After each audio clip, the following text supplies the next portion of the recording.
Alors la première fois que je suis arrivée là-bas, j'étais trop excitée. Franchement, c'était trop bien. Enfin, je me suis imaginée... Enfin, je sais pas.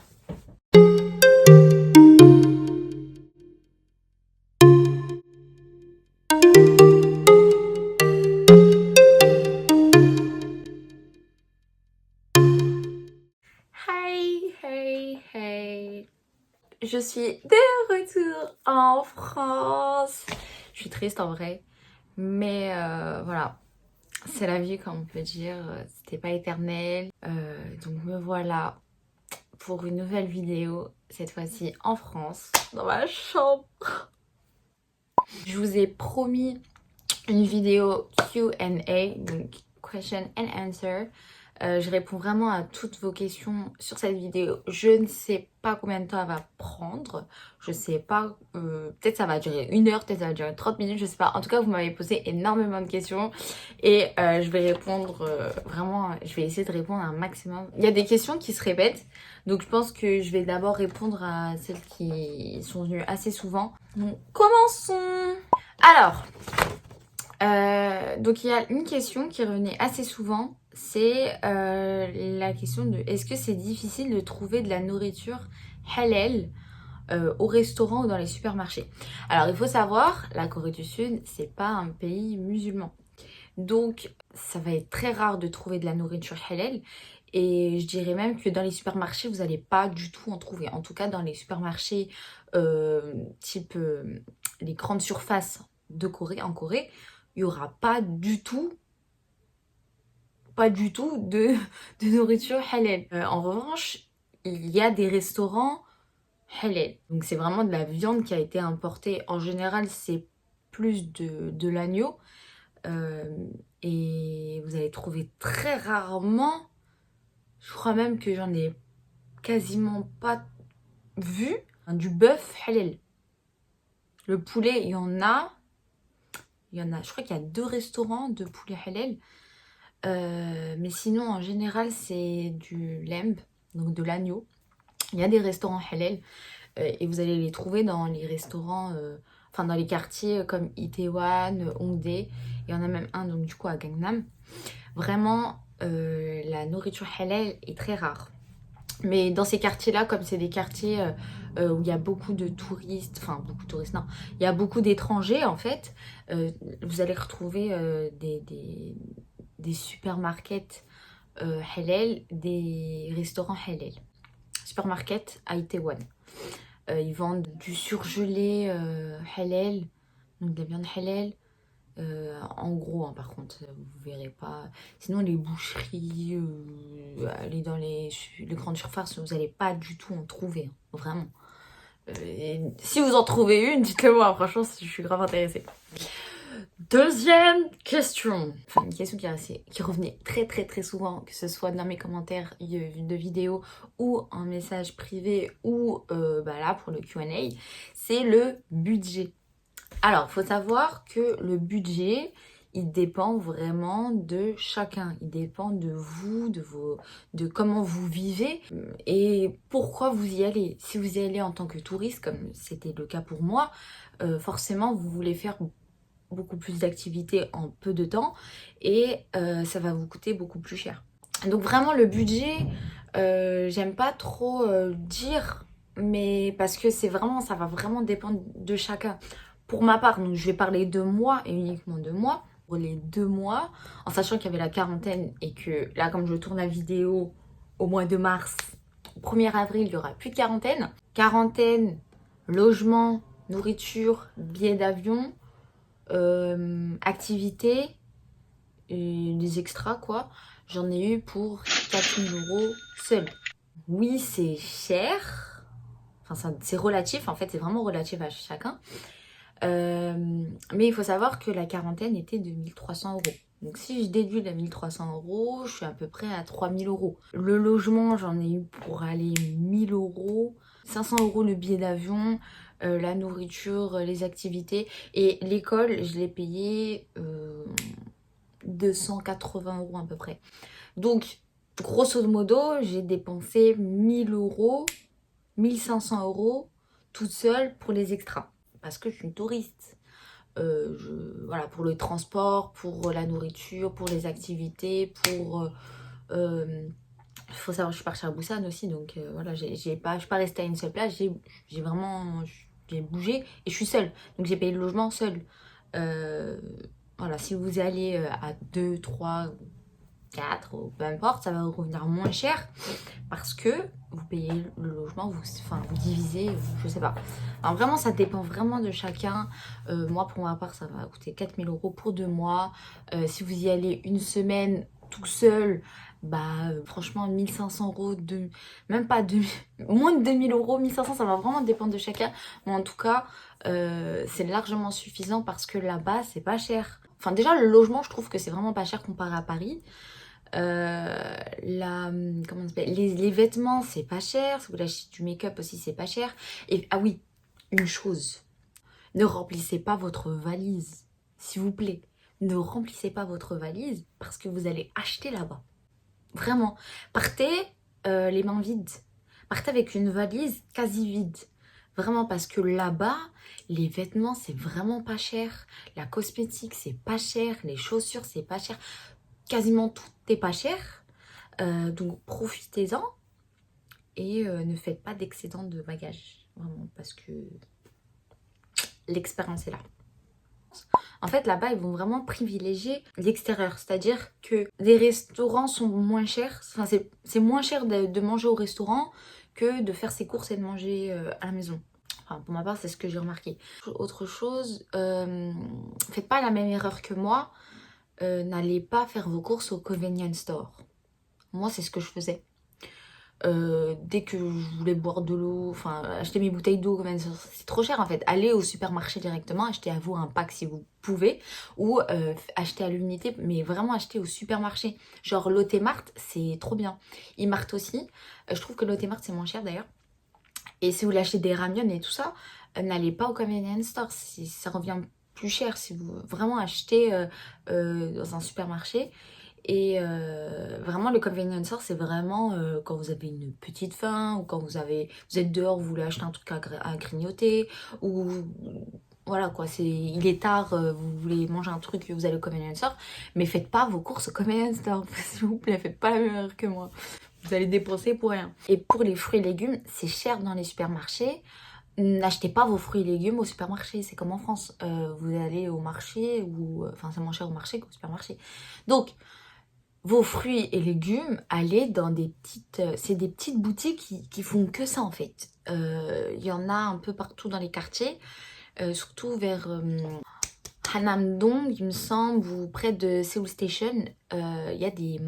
C'est comme des marchés, mais c'est vraiment des petites boutiques où ils vendent en fait, ils sont spécialisés dans les fruits et légumes et vraiment c'est moins cher. Les fruits et légumes là-bas ils les vendent à l'unité, ils vendent pas au kilo.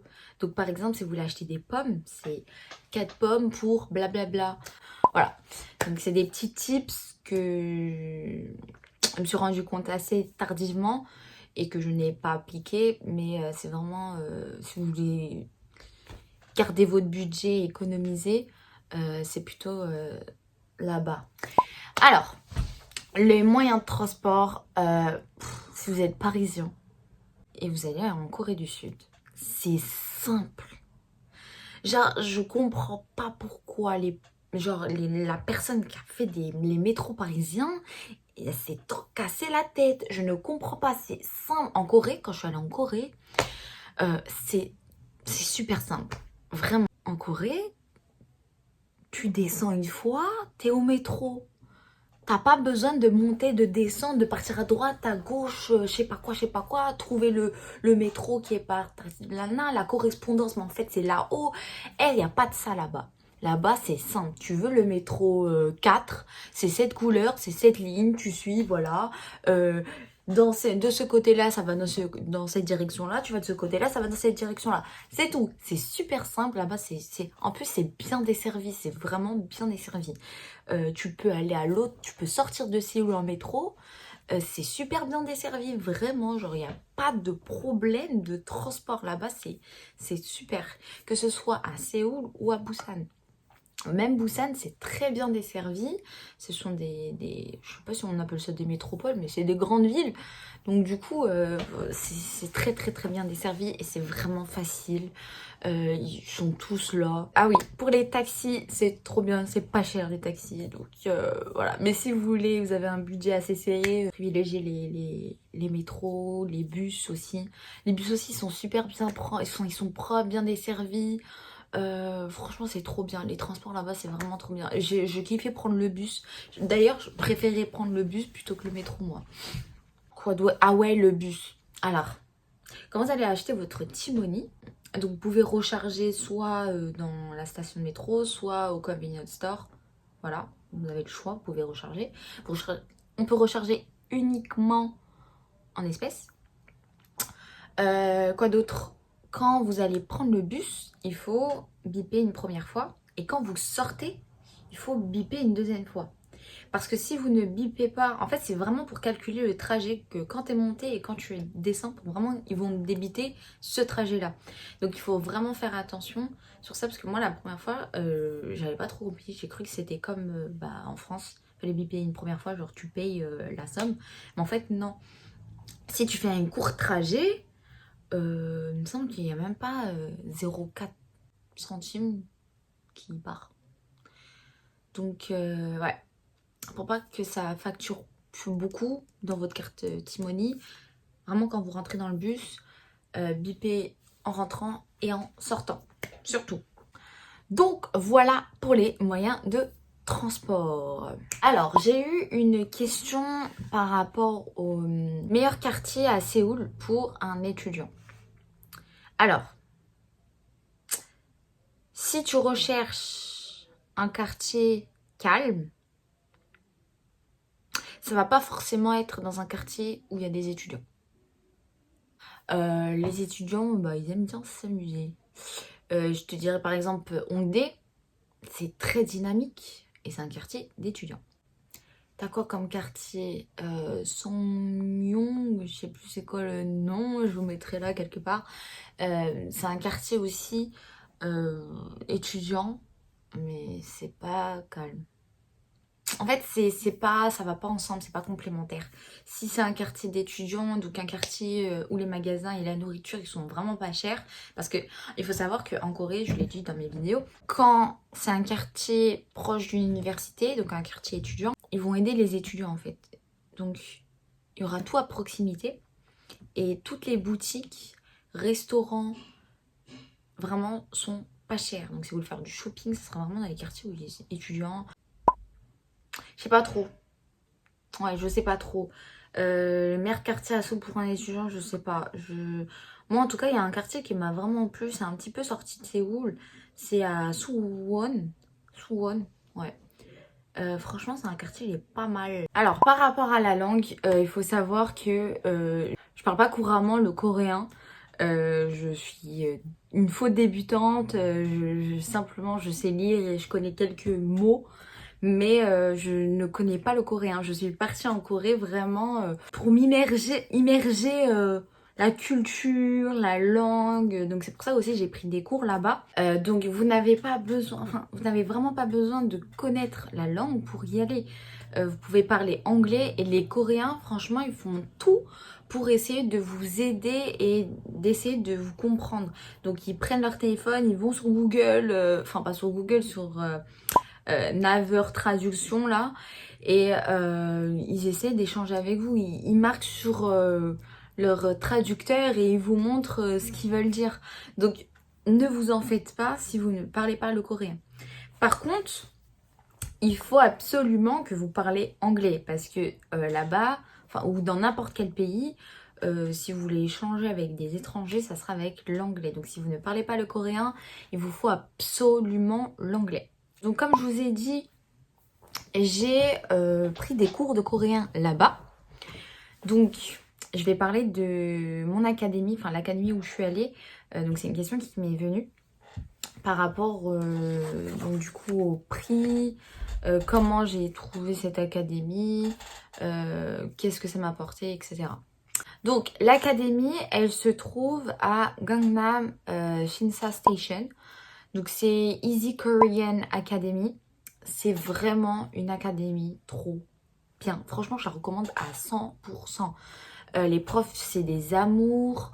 Les étudiants, parce que vraiment, il y a des étudiants du monde entier qui viennent. Vraiment, et ça a été super simple de s'inscrire. Il n'y a vraiment pas de formulaire à remplir ou autre, vraiment. Donc ça s'est fait via une internet. Donc c'est une agence intermédiaire donc qui va ramener des étrangers dans cette académie. Je ne suis pas passée par l'école directement. Et ils vous offrent des promotions par rapport au nombre de jours que vous voulez passer dans cette académie. Ils vous aident aussi pour l'hébergement, pour le billet d'avion, pour vraiment tout.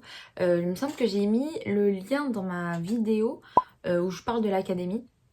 Je vais également la mettre en description si vous voulez le lien où je me suis inscrite. Donc vraiment, c'est une académie trop bien. Vous avez le livre, il vous apprend à lire, il vous apprend vraiment les bases. Et c'est vraiment des cours intensifs. C'est-à-dire, j'avais cours tous les jours, sauf le mercredi, de 10h à 13h. Donc pour 3 semaines, uniquement 260 € avec le livre. Et l'académie, elle se trouve dans un quartier super beau, donc Gangnam. Il y a vraiment tout à côté.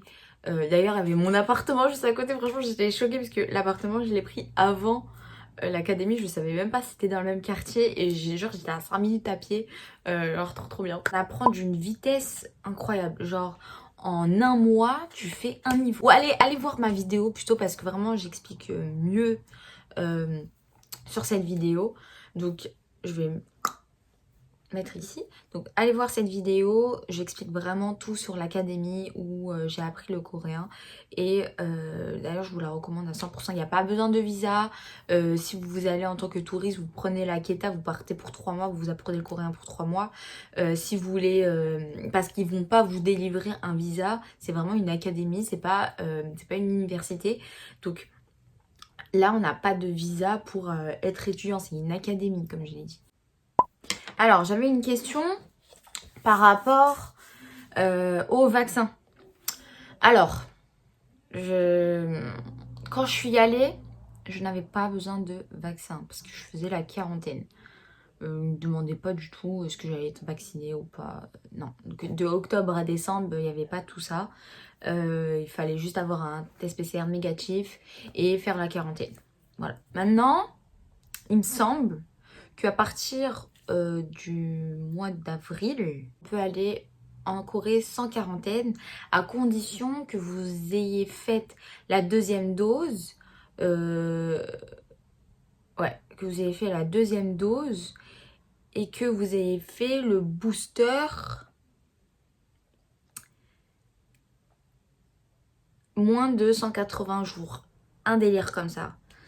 Donc si vous voulez aller en Corée et être exempté de la quarantaine surtout, vous pouvez, si vous êtes vacciné avec les 3 doses il me semble, ou avoir des anticorps moins de 180 jours. Un délire Ascom. Mais renseignez-vous sur le truc de l'ambassade ou appelez-les. Oui, appelez-les. Ils vont mieux vous expliquer que moi. Donc voilà par rapport au vaccin. Mais sinon, quand je suis allée, j'en avais pas du tout besoin. En tant que musulman, est-ce que la Corée c'est bien? Non.